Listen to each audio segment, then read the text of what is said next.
Francis, take us through that one-handed interception that you had. We just ran our base defense, and I came up to Phil, and then the running back ended up running a wheel, and I was supposed to run with him, and so the quarterback shouldn't have thrown that ball. It was double covered, and then he just threw it up, and I was like, oh, okay, it's my ball. Is that the best catch you've ever made? Not the best, no. That's not the best one I've made. In the game, yeah, but no, that's not the best one I've made. You almost knocked over your coach when you were coming to the sideline with the chest bump. Yeah. Are you going to be more careful next time? Oh, yeah. He just got a little hype. I got hype, and so I just had to go dab him up. So, yeah, it's fun. You've got to be pleased with your transition, how you made the switch, I would think. Oh, yeah, definitely. I think, players like Butch, Phil, just the players I've been surrounded just throughout the whole offseason for that, they've made it a lot easier for me. And just learning from them, my transition has been a lot smoother. So.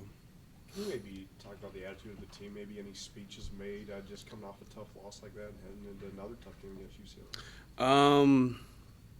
Just Coach Kalani and some of our captains just telling us, stay focused for the next one. And there's a lot of shoulda, coulda, wouldas, but there's nothing we can do now. We just got to move on to the next. When you're on the field as a defender, does the targeting rule even run through your mind when you're going to make a tackle? Do you give yourself pause, like, oh man, I got to do this or that, or is it just instinct? No, we just go out there and play, and if it happens, it happens. But none of us are ever really thinking about it. We just try to go make plays. Defense has been largely very good. Late in games, you guys have given up some big gains in the run game. What are the reasons for that? What are you guys doing to address that? Just assignment mistakes. When we have assignment mistakes early on in the game, there's sometimes a need that one player will feel like, oh, I need to help out another player, and so when that happens, it kind of just messes up the whole D. And so it showed. It played a big part in that last drive. As they marched down the field, and eventually they got that field goal. So we just need to be more assignment sound throughout the rest of the whole game. UCLA is your third Pac-12 team to play in a row. How do you feel like your team is matched up with them physically and speed-wise and all the other things? I think we match well against them as far as both aspects, as being just as physical, maybe more physical than them, and if they try to spread us out, I think we match up well just in space with our linebackers and our corners. So it's gonna be a good game. You were on offense last year for this game. What's the difference now playing defense against UCLA? That game, I don't know.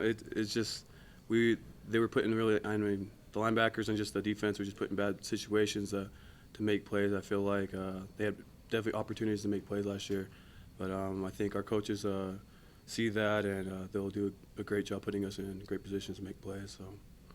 You had a chance to watch any film on Josh Rosen, the quarterback. Have. Thoughts on him, what you have seen?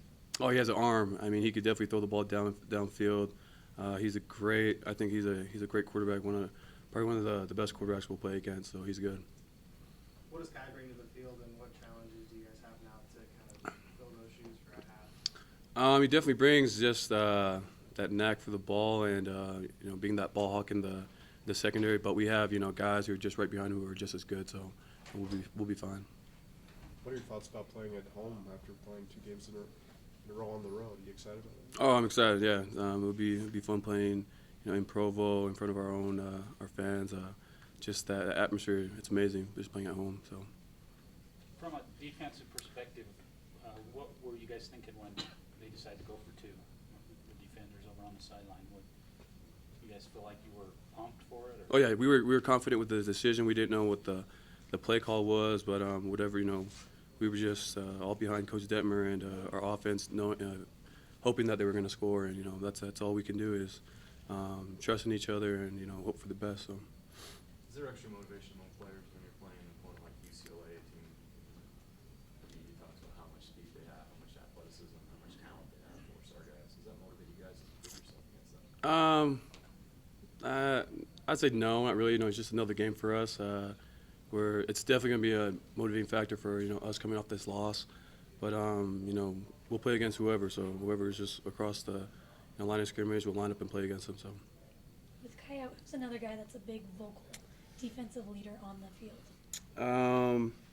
As far as the secondary, I mean, we have Micah Hanneman, but coming in and replacing will be, I believe, Matt Hadley. Matt Hadley is just as good. You know, he plays well in the run. He moves well in space, and so it's going to be a good game for him to see, you know, him get more playing time and to showcase his talents. Last question.